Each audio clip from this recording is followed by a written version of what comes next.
And all that jazz. My next guest, Dollie Henry, is a well known jazz artist, choreographer, and author. She co founded the Bop Jazz Theatre Company in 1996 with her husband, Paul Jenkins, who's a jazz trumpeter, composer, and music producer. She's also an acclaimed educator on all things jazz in the UK and internationally.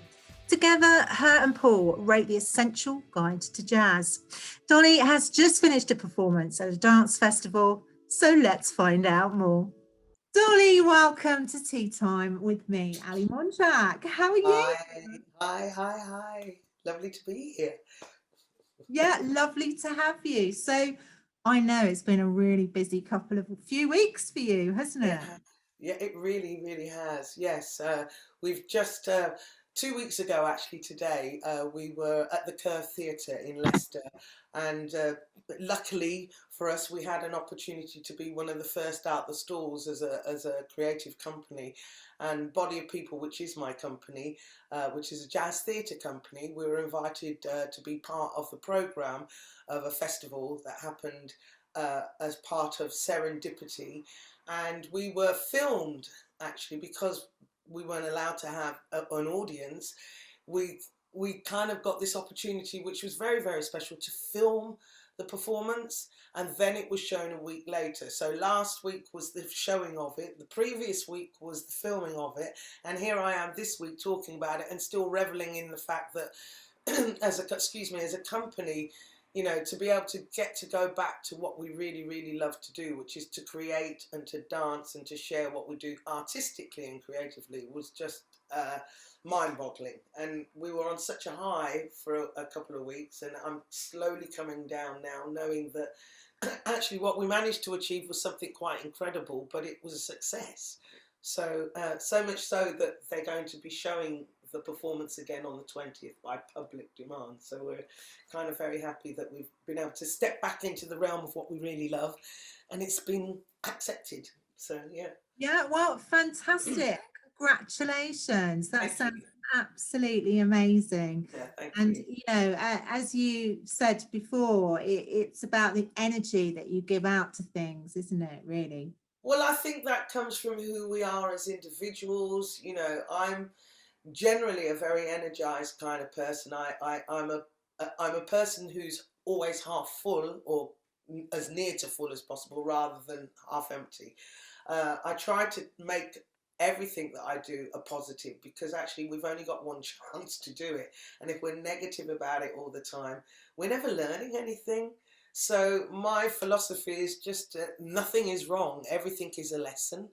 And so I take that as my kind of mantra and my way of living life. It doesn't always suit everybody, this happy disposition. And it's not to say that I don't have sad days or bad days. It's just that actually the good days weigh those days out, and the energy that you give to that is wasted. I'd rather give my energy to doing positive things. So that's kind of my way of living, and that allows me to do that very much so through my art.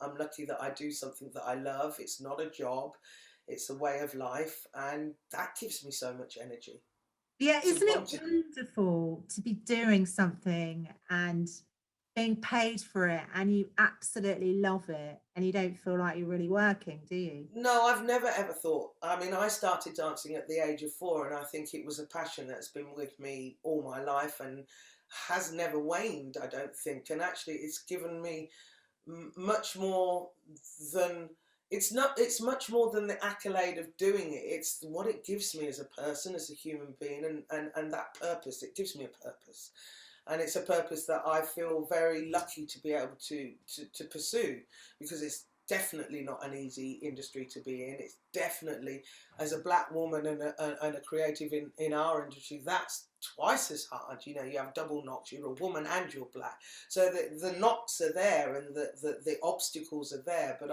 as I said earlier, my energy and my positivity is, well, okay, why? I'll question everything, and I'll question somebody who says no, because no is not an answer. It's a lame answer. I don't necessarily want yes, but I want a reason. So I'm very inquisitive like that. So yeah, I think that keeps me up, and I've always had that since the age of 4, I guess. I just feel very blessed that I found something that loves me as much as I love it. Put it that way. Oh, no, that's a lovely, lovely way to be, Dolly. It really is. So let's just wind the clock back. I mean, Ooh, you started the Bop Jazz Company, didn't you, in 1996? I Goodness. know, it seems such a long time ago, almost 25 years ago. Well, it is, it's kind of coming up to that now. But yeah, Bop happened out of a need of finding a home, really, for me to explore my own creativity as a jazz artist, as a choreographer. You know, we're often pushed towards musical theatre or the commercial world, and although I've trodden all of those boards, and I've been very lucky to be able to be in West End musicals and done film and TV, at heart I'm an artist, and so my artistry has always wanted to come through the jazz extreme or the jazz idiom, probably more so because that's where I naturally lay as a creative artist. I identify with that because it's a black art form, although I would say that in education and the myth that goes with jazz, people don't see the legacy of it or the contextual evidence of it. We are kind of pushed towards seeing it as, I dare to say, a white art form. And so for me, there's always been that struggle. Well, why is that? Why is it not seen from where it's from? And to know any art form, you have to go back to the beginning. So in many ways, Bop was a home for me to explore even more, not only my own identity, but the identity of what the jazz idiom and the jazz art form was all about, where it came from, who was who. And I knew all that anyway.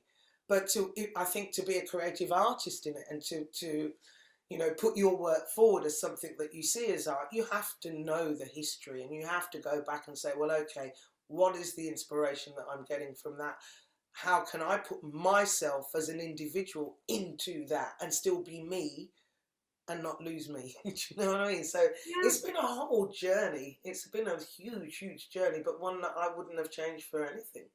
No, You know. I can imagine. And what an interesting journey. It's interesting that you say that, you know, it's portrayed as a sort of white person's genre, jazz. Well, you know, if I'm an educator, so I'm educating to the degree level, and I educate from the school kids, and I educate professionals, and I work with professionals, and you know, even now I can say to students, name me a jazz musician.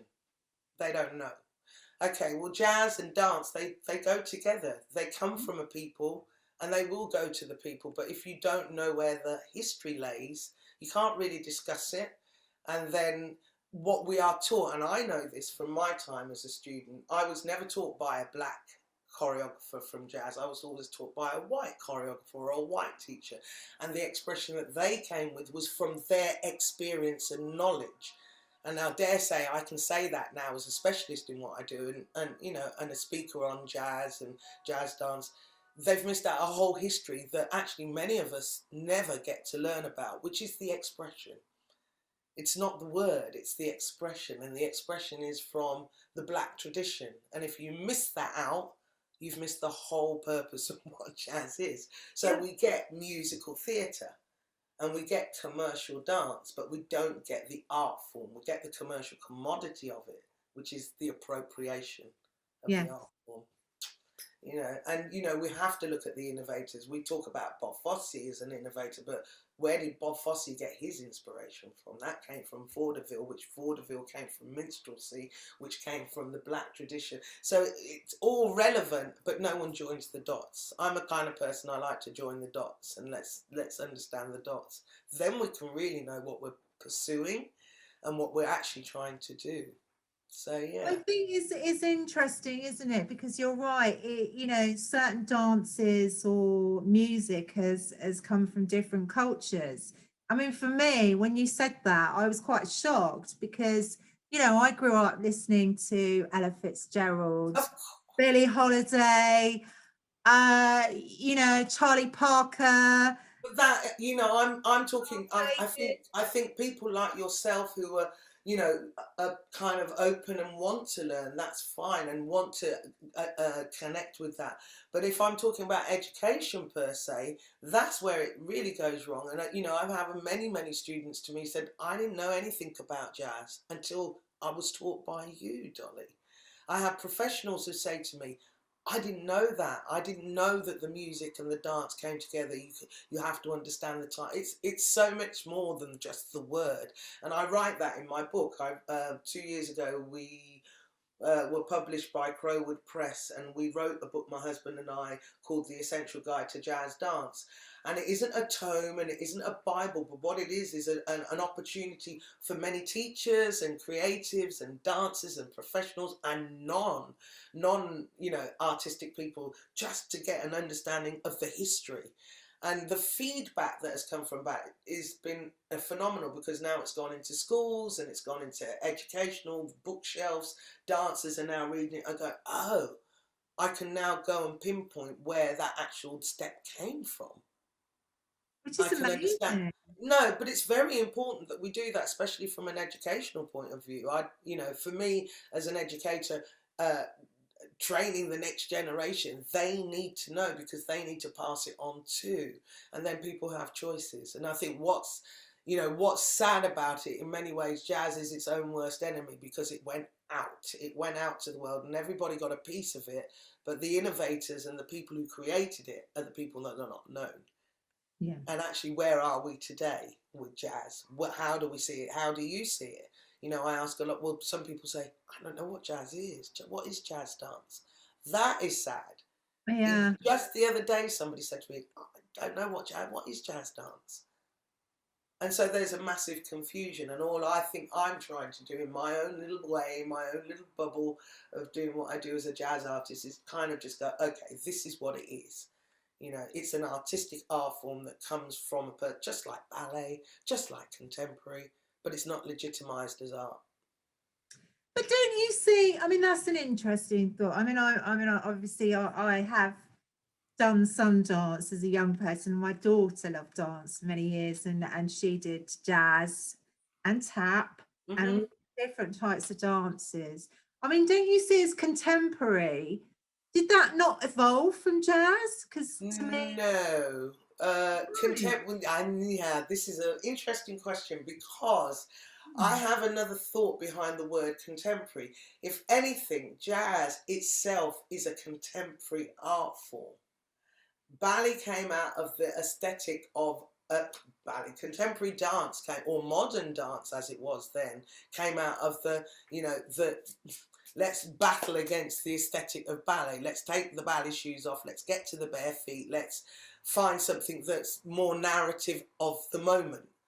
So yes, you can say that jazz came out of that, but it's still an art form.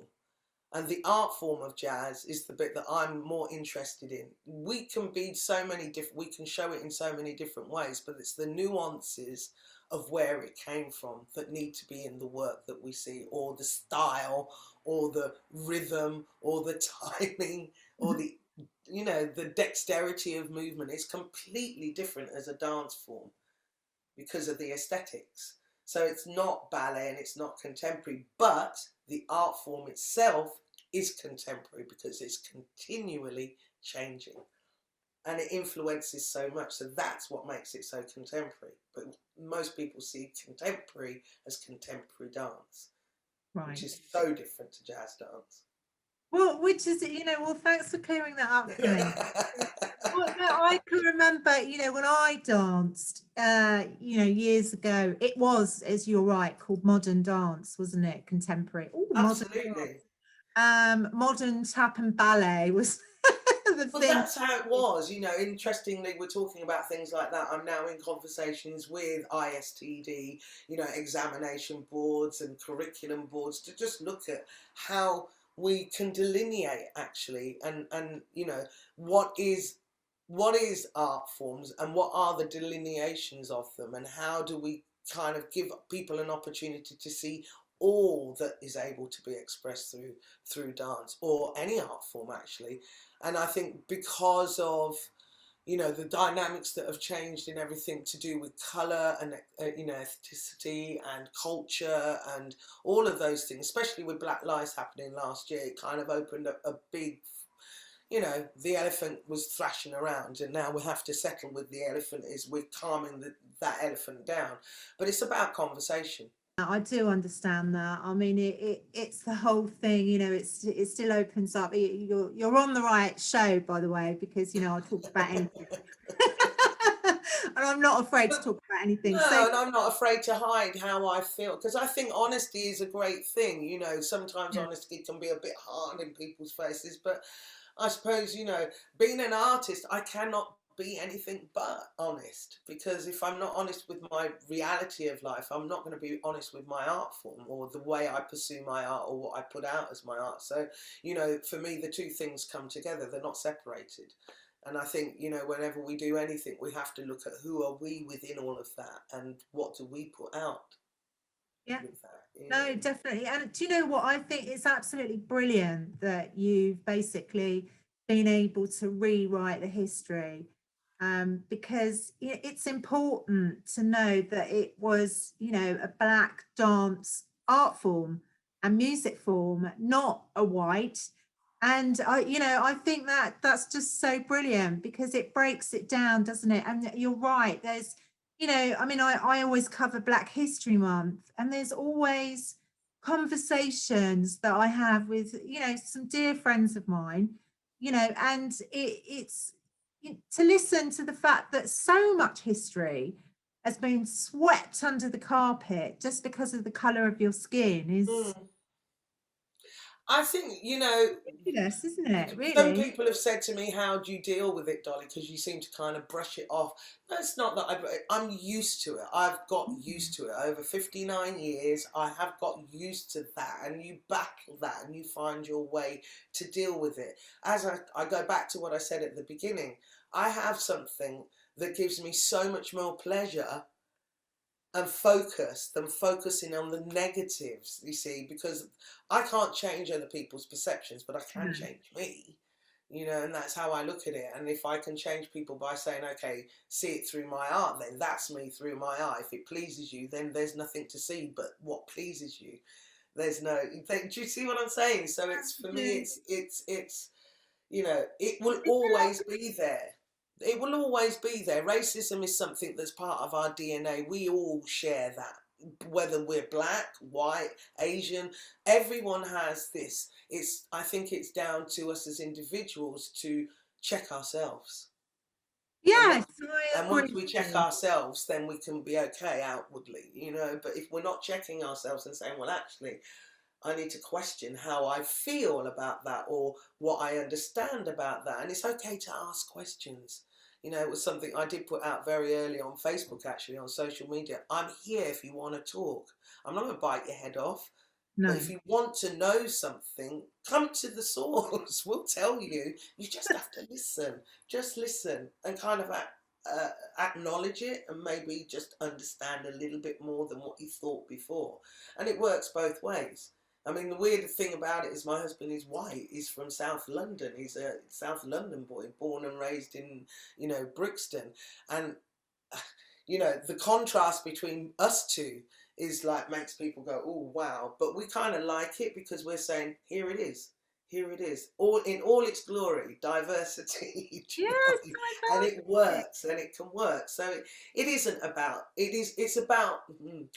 Without being too harsh, there's ignorance. If we can get past the ignorance, and actually study a little bit more and read more than what has been given to us and dig a little bit deeper and talk, we can Talk is solve many more problems than we are making.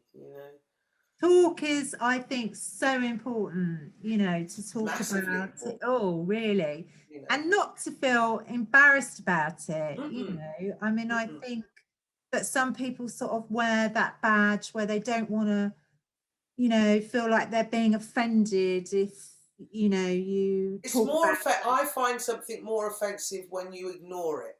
I'd Mm, rather somebody came straight up to me and just asked the question. Yeah, obviously in a pleasant and nice way or in a good environment. But just ask the question. I am very inquisitive, so I'm always going to ask the question. And I always say, if I've offended you in any way, that's not what was meant to be. But I'm interested to know your point of view, or you know. And also, I also like talking, as you've gathered. you know. I like that, Dolly, about you. Definitely. Yeah, I'm completely the same. I love to talk about everything and anything. Mm, Um, but yeah, I mean, it is an interesting subject. And I actually said to Stacey, who I interviewed a couple of weeks ago, who I lovely, lovely know, Stacey yeah, Green. yeah, who's a Just a friend of yours. woman. Yeah. And this, I did an interview, last year through Black History Month. A lovely lady that I've known for some time, friend of mine, Louise Chandler, and she is a media specialist and writer, and she wrote an amazing. Her mum and dad are from the West Indies, but she was born here. She made this amazing article, and it's called "Race is Everybody's Business." It is. Beautiful title. Great title, because it Yeah, is. It is. We can't remove ourselves from it because we're part of no, humanity. And if we remove ourselves from that, then we're removing ourselves from humanity. And I just, you have to be, we're all in it together. So if we can kind of absolutely. work it out together, I think we'll be okay. Do you know what I I mean? think we will be okay, definitely. And No, most definitely. No, definitely. Yeah. there is a lot of movement now, isn't there, with Black Lives It's it's Matter it's and moving. It is definitely moving. Sometimes I wish it could move a little bit faster, but that's because I've been watching it go for years. So for me, it feels slow at times. But as I say, I don't know if not that we keep doing the whole program or chat on Black Lives, but I wonder if Black Lives didn't happen. If George Floyd hadn't have died last year, I don't know that we'd have been able to even get to the place that we have got today. So it's sad. It's bittersweet that somebody had to die in another country for us to really see globally what was really going on. But I mm, think it was as sad as it was also very positive. I yeah. also think COVID was a positive effect, if we want to look at it like that. As sad as that was, many people have lost their lives, families are devastated, and life has been crazy for everybody. But I do think it gave people time to sit down and really introspectively look as well as outwardly look. And I hope, well, I know I certainly did, so I'm assuming other people did too. Yes, yeah, yes. I think, it's been a really big learning curve. And I mean, what did you do, Dolly? Because at first you probably weren't able to go You out to the don't want to know. studio. I was crazy. No, I was crazy. I went into, okay, this is a big, big message. It's a wake up call. I kind of went there and went, okay, what's the universe trying to tell us right now? That was COVID. And then work wise, we just got into, okay, let's try this. Let's start work. Found out how Zoom worked. Because no, who'd heard of Zoom No, before COVID? no So it was one. like, okay, how do we maximize the use of this? So started to do my classes online, worked out how to do it, got the webcam, changed my lounge round, it became a studio, I bought dance floor. My husband and I had time to actually see each other and not be ships in the night, and just I actually loved every second of it, I have to say, because I found things to do that I wouldn't normally get a chance to do. But I also explored other ways of working and becoming adaptable, because I knew that I had to survive somehow, and working for me is, as a self-employed person, you're constantly thinking what's your next move and where are you going to get from and how are you going to make that work. So kind of gave me more space and time, actually. Yeah, I think it has, hasn't it? It really has. And, I mean, I wouldn't have started For the Now Media if it wasn't for COVID. That's what I mean. Many, many things are positive things. And I think, those people that may have been thinking about doing something more creative or something that they only dreamt of doing probably found the time to do it. I know a lot of people who started painting, when just beautiful things that they would never really get to do or never put time aside to do. So that's what I'm saying. There is a positive, there is both. Everything has pros and cons. And it's, some people went the other way and some of us went the other way and some of us stayed in the middle. But, I hope that everybody did get something out of it, because otherwise they'd kind of wasted a year and a half. No, I know. I mean, there is. There are lots of people who perhaps haven't had such positive experiences. No, I hear that, and Rehab. that's Oh, me being a little bit flippant, but and you know, gosh, I think about my son who lives in a flat, and he came to stay with us because he needed garden space. He just was like, so I understand, the pros and cons. I'm talking about what we do with our time I'm talking from a creative point of view, I suppose, yeah. so, I mean, just doing this performance so at first though, as well as it being amazing that you had your space at home and your family and time, you must have felt quite frustrated that you weren't able to do performances. I think it was lack of being in a space with other energized spirits that we're all tipping on the same energy and we're all wanting to do the same thing. That community was disparate. There's only so much you can reach through the screen, as we know, and that works in some instances, and other times it's just draining. So for me, it was the draining side of it, because you knew you had to do it because you were doing it because you want to do it, but also you're doing it because it's part of what you need to do to survive. But yeah, I think it was by the time we got to September last year, and I was going back to lecturing, and it meant, oh, I'm going back into a live situation. But even that was strained. Even when you got back to that, that was strange. There were less students, or there were less people in the studio. So it was, you were wearing your masks and things like that. So yeah, I think from a mental point of view, we're all going, let us back. We want to get back to it. But I think on a health point of view, we all had to just stay safe. And I think that was my focus. Stay safe. Don't get ill. Don't get COVID, doll. Just, do what you've got to do. Physically, it didn't help me, because I'm used to charging around a big studio, or as we say, on a stage, or physically moving like an athlete. Yeah. And dancing in a room, when you're doing it on screen, you are not maximizing your body movement at all. So I lost weight. I ended up losing weight. Not that I'd intended to, and I'm not a big girl anyway, but I lost so much weight. I lost muscle weight because I wasn't actually getting to use the muscles in the same way. Exercising is one thing that keeps you fit, but it doesn't keep you powered up. And dancing keeps you powered up. That I missed immensely. And it's kind of taken me a good 4-5 months to kind of really get myself back up to that level where I'm like, okay, I'm energized again. I'm at my full cylinder of capacity at the moment. Fantastic. Yay. No, and you look really well and really good. So this performance that you've just done at the Curve, that your first performance then? That's our first performance since February 2020. Our last performance was February 2020. COVID happened in March. We were due to do a small tour. We were due to do the Peacock Theatre.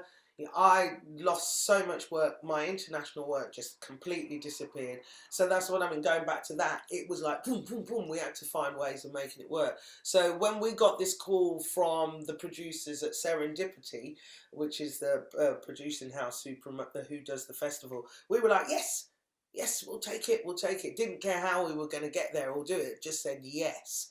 And I'm so glad what we did, because it just gave us a chance to realise, I think, to be grateful for what we are able to do. This is something that we all love so much. I have 10 dancers in the company, and there's myself and Paul, so there's 12 of us all together, and just kind of getting everybody back like one big family, and doing, actually growing again together to produce something to put on stage. It's it's a wonderful, it does warm your heart if that's what you do.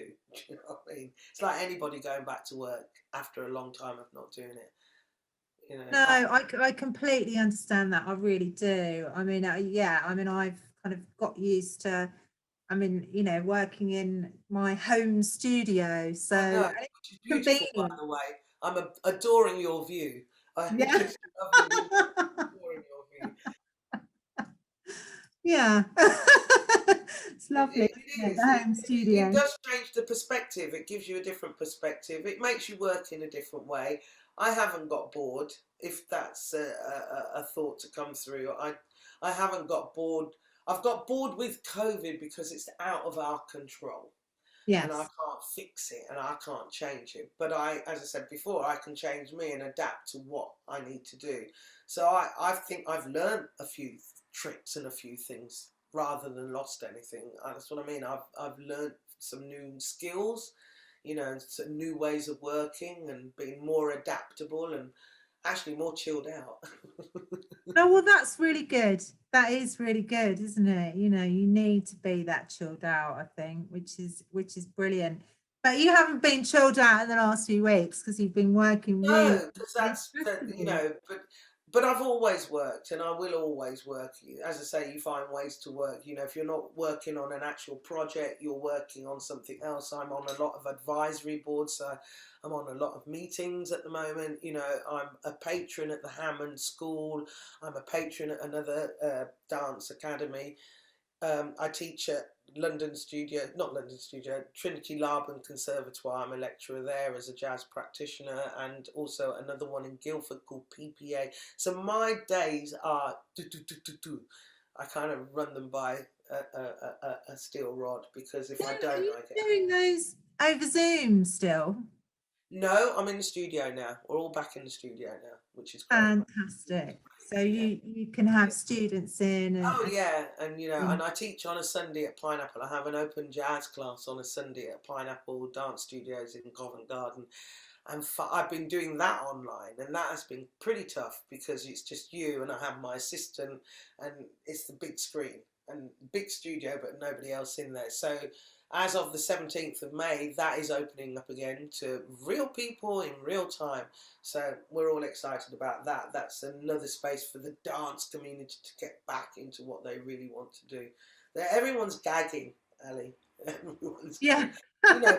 Because unfortunately, the theatre world got a bashing. The dance theatre, the arts world got a bashing. We were the first to go out, and we're kind of the last to come back in.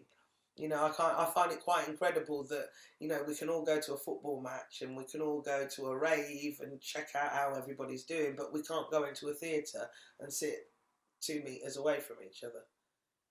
And everybody's been checked and everybody on stage is fine. We know because we've been doing that. Everybody knows. I test twice a week. I have to, for my sanity, let alone to make sure I'm safe for everybody else. And I'm vaccinated twice. So, Yeah.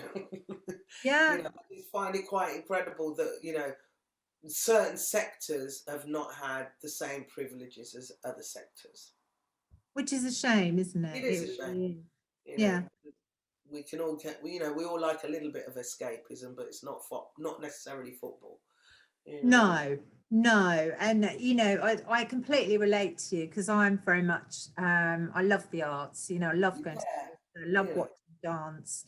I love But all of music that. And venues, it all those wonderful music venues that haven't been able to, what has been interesting though, Ali, is that because of COVID, again, I'm talking about adaptability. Theatres and certain venues have really used the streaming idea, and that's what I'm saying. At the Curve, we did the same thing, and actually, I think on many levels that's going to be the new way of seeing theatre and art and music, but also it will be balanced up with going to live theatre as well. So it kind of, if everyone's smart, it kind of broadens the perspective a little bit, and it gives opportunity for people who may not be able to go to theatre to be able to buy a ticket and stream and watch it online. And I think that's great. And I think that's what happened for us at the Curve, because we weren't in a live situation. The way the tickets were sold, and because of the international reach, it allowed so many more people to see the performance. That's So true, actually. So, I mean, there is a degree of, excitement in that as well. When you realise that you've got a wider audience, globally, anybody I can watch think it, for us can't that was huge. That had a they? huge effect for us, because actually because of that, apparently the demand was so because it was only shown, you could only buy the ticket for the night, and then it was shown for 48 hours. So if you didn't buy the ticket for the night, you couldn't see it after that. You had to have bought the ticket. And so, you know, there were a lot of people who were coming back to the venue just saying, look, we didn't get to buy the ticket, we want to see it again. So that's when they said, well, wow, you know, that's never happened before. Okay, we're going to rerun it, because the demand for it. And that would never happen necessarily in theatre. Yeah. It wouldn't. Awesome. It wouldn't. It just wouldn't, because it's not cost effective. That's No, why. of course it's not. But the great thing is that they don't have to put you back in the curve, do they? They just sort of press play and off they go. And it's great. And what I'm excited about, we have a beautiful show reel out of this. We have a 50-minute show that has been filmed, and for a change, it hasn't been us that's filmed it. It's been done professionally. It looks amazing. I have to say, even I was shocked. I sat and I watched it with everybody else for the first time, because we didn't see the finished edit before it was shown. So we were kind of like on the edge of the seat watching it from home, and it was a lovely experience actually. Even if I stand away and say, okay, that was nothing to do with me, I'm just watching it. It was a really nice experience to see how well it was filmed and how well it was put together. Not our work, but the way it was edited down. And it was, yeah, it's another experience I think that can work for theatre. Oh, you are very modest. It sounds like it's a brilliant piece I of. will remind you so that you will be able to see it on the 20th, so you can have a comment. Yeah. Oh, lovely. No, I'd love to. Thank you. That'd be amazing. I really would love to see it. So it was for what dance festival then?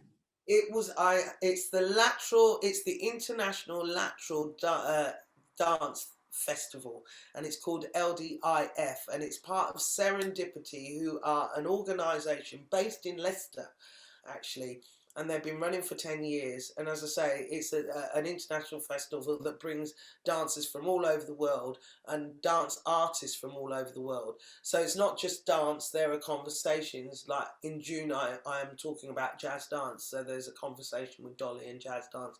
There's workshops, I'm taking workshops as well, but there are other people, industry people, who will be taking workshops. There's art, there's interdisciplinary talks. And it's it's a great festival. Offers very much. It's still going on now. I think it's got another 3 days to go, and then it's done. But yeah, what's so lovely about it. It's a festival that's right in the middle of the UK, so it's kind of like boof boof. It's done that, whereas it's not London centric. We have a lot of festivals that are very London centric. Yes, we have the Edinburgh Fringe and all that, but it's nice to have one that's smack bang sort of in the middle of England, and so it kind of reaches that area that actually sometimes we don't get to reach as artists. Yeah, I can imagine. I can But imagine that. It's a really good idea, isn't it? To put it online as well. I think the director, Paulette Brooks, she was so adamant, because it had all been planned in the book from last year. They did it last year, I think, the same way, but not as good. So they adapted it and thought, okay, let's film this year. Let's do things and take it to another level. So again, because of COVID, everything got adapted. And Yeah. so I think it's, you know, I suppose as a jazzer, we're very adaptable. And jazzers, we adapt to the moment. We're in the moment. What's going on? Okay, let's make it work.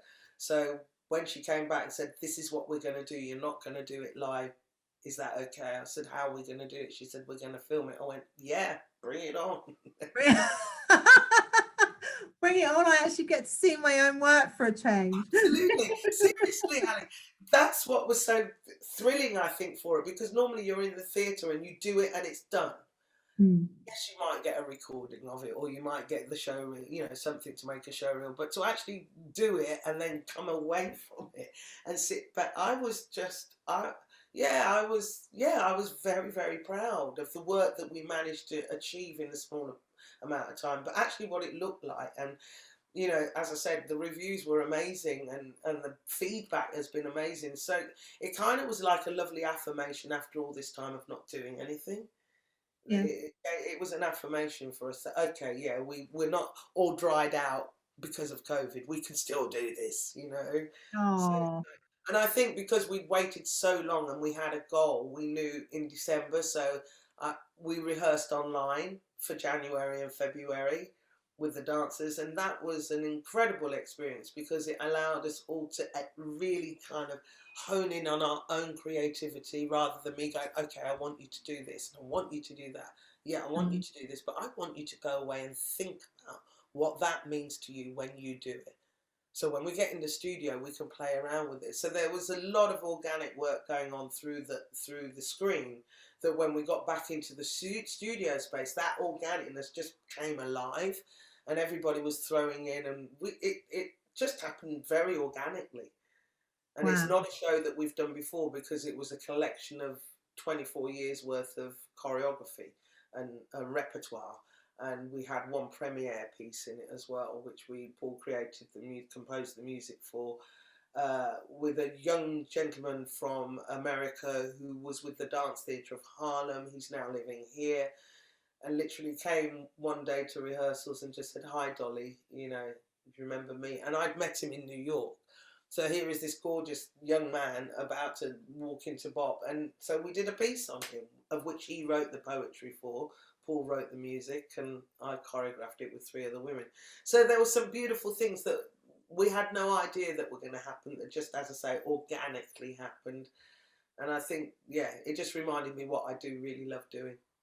Yeah, no, and that's lovely. I'm really pleased for you that it was such a success as well. Thank So, you. so what's next? Well, what's next now? We're just, funny enough, I've been in meetings all day about, you know, have to go and talk to the Arts Council now because, funny enough, we're not funded. Bop is an unfunded company, artistic company. For 24 years, we've never had any funding. We're not on any of those stratas or all those lanes like the Rambert Company, because, as I've been saying, you know, in many ways, jazz has not yet been legitimised by the people that should legitimise it. We are further and closer to making that happen now. But it's still a lot of conversations to be had. But that we're working on that at the moment. We've got another project to put together. We're working with another company who's Southeast Asian dance actually, and we're bringing an idea of Kathak and jazz dance together. So this is it's in research and development at the moment, but we're kind of writing the music for that. We have two other ideas that we would like to circulate and work on, and we're continuing on our it's a piece that's called Through the Eyes of a Woman, and it is based on poetry of Maya Angelou, Jewel Matheson, and also our female company dancers. And it's all about life, basically, female life, what we go through, how we come together, how we, you know, feel alone, all of those things that we as women go through. It's a whole piece, and it's called Through the Eyes of the Woman. So we're continually developing that, and that's a big one. At the moment, our dancers have been off writing their life stories. I said, get something from your diary, and let's see how we can turn that into text and prose and put it to music and then dance it. So we're having a wonderful, that organic thing is still going on. So is that like a program, the woman piece, or It will be. It will be. It started off in 2019. The first section that we did was to the. We did. We took the poem of "And Still I Rise" from Maya Angelou, and we kind of broke her voice down into places where I could create to it. Paul wrote an incredible score to it, and it's literally 6.5 minutes long. So we did that, and then from that I said, oh, I want to add this, and I want to add this story about women, and this part of our pain, and this about abuse, and it just started to build. And actually what it transpired, that it was little vignette stories of my life. And that's wow. what I'm saying when you call it about art. It is, jazz is about the real, you know, what actually happens in life, and you can turn that into art as much as you want, just as anyone else can. But it's real.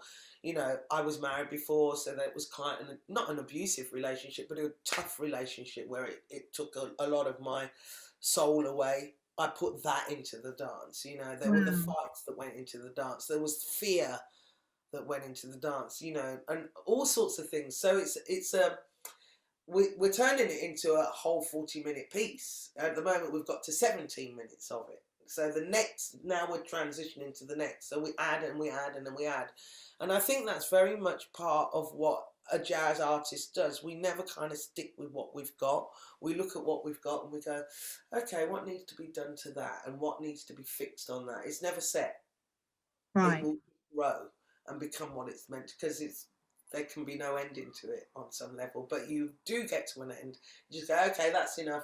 We've got everything we need to say in that piece. So Mm. yeah, I'm excited about that because it's about women. Fantastic. I mean, About what a wonderful way to express it there as well. I mean, you know, we have really been, as women, we've been suppressed for years, haven't we? I mean, things are, you know, like the Black Lives Matter situation. I mean, things are changing for us, but they're still. very, very, there's still a Mm, lack of equality for us. There's still a lack of acknowledgement that we may be just as good as our men folk. Do you know what I mean?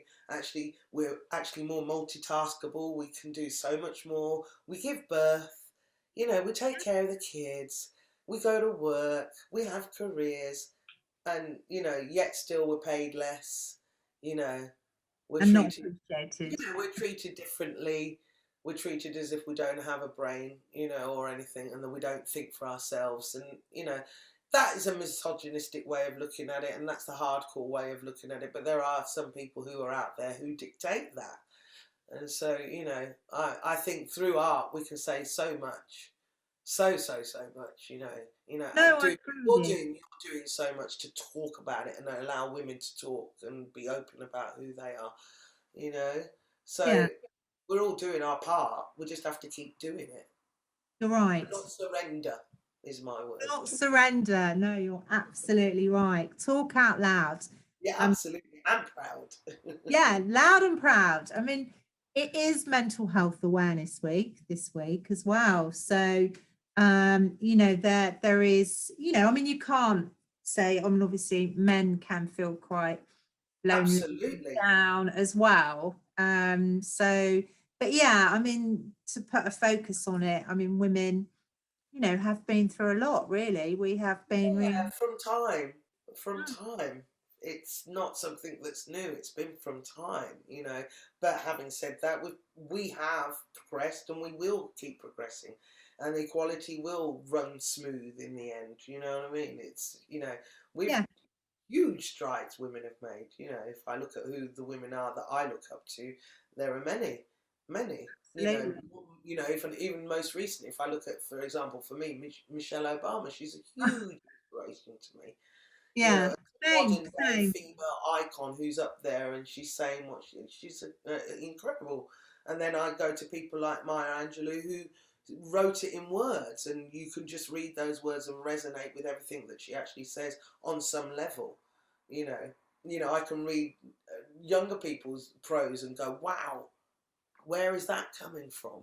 Like Mm. with my dancers, they obviously in their 20s, and they're writing some beautiful things that are really meaningful and mean something to them, but will mean something when we can translate it into creativity to somebody else. So Yeah, we're always talking, women. It's just, yeah, we are. We are are. we being listened to? I think that's our primary function, Dolly, actually. Don't you think? I think we were put on this planet to have a good chat.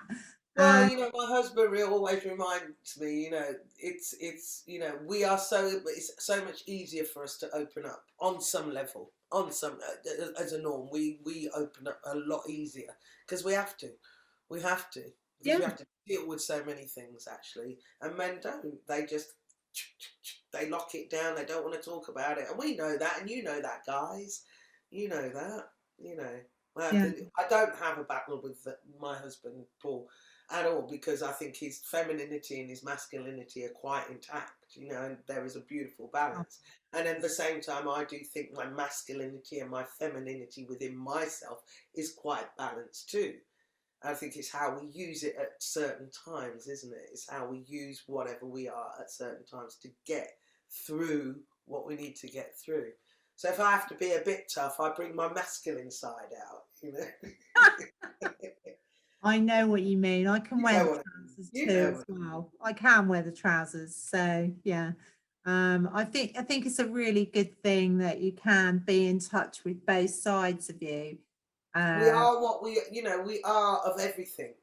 Bottom mm, line is, we are of everything. We came in from two people, male and female. So it's there.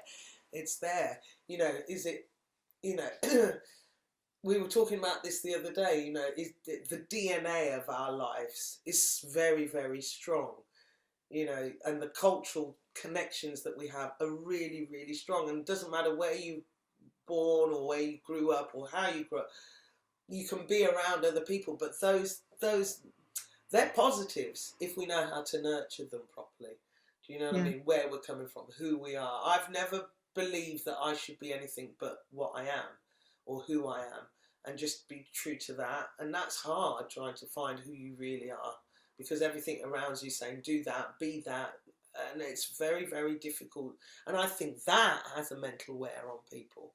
I think it does have a mental wear on people, and I think back to the situation that we've all been living in. Mm, mm, COVID has allowed us to look inside and mm. actually know who we are rather than who we're not.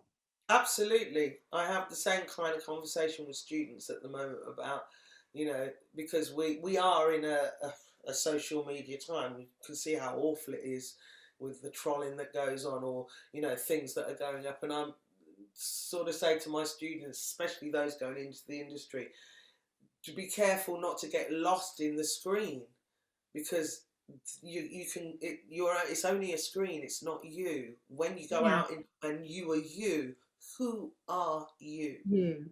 Can Mm. you be you?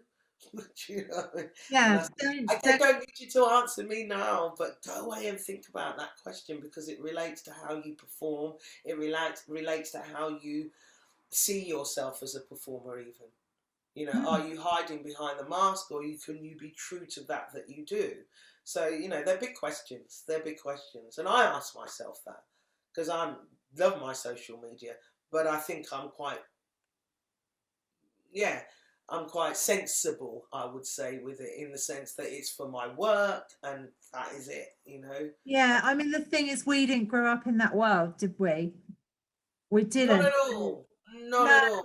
I can't, I mean, I can't relate to my children really. I mean, I use social media and I am on it and putting out different posts, but it's Yeah, it's become the digits. It is the digit of the right hand or left hand of the young yeah, boy.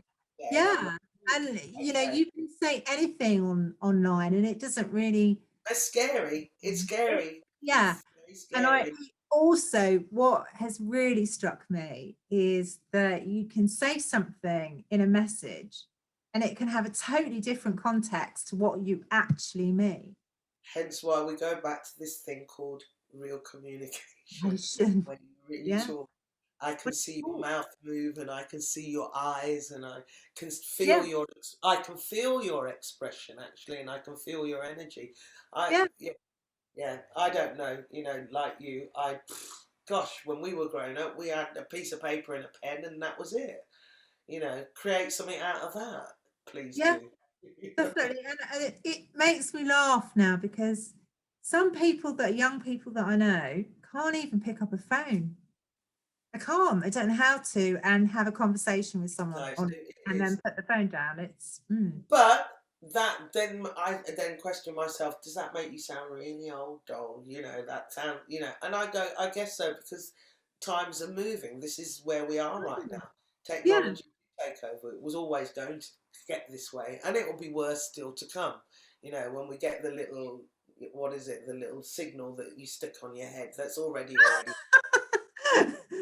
I'm You get not putting a signal on my head. no, what's No. it, stitched up with something in your arm, Yeah.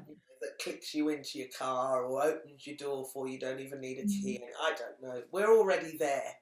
You know, I'm It- holding on. I'm holding on to a wooden table, going, please, just keep a bit of Just reality let me dance. Just let me dance. here. Totally, Yeah. totally.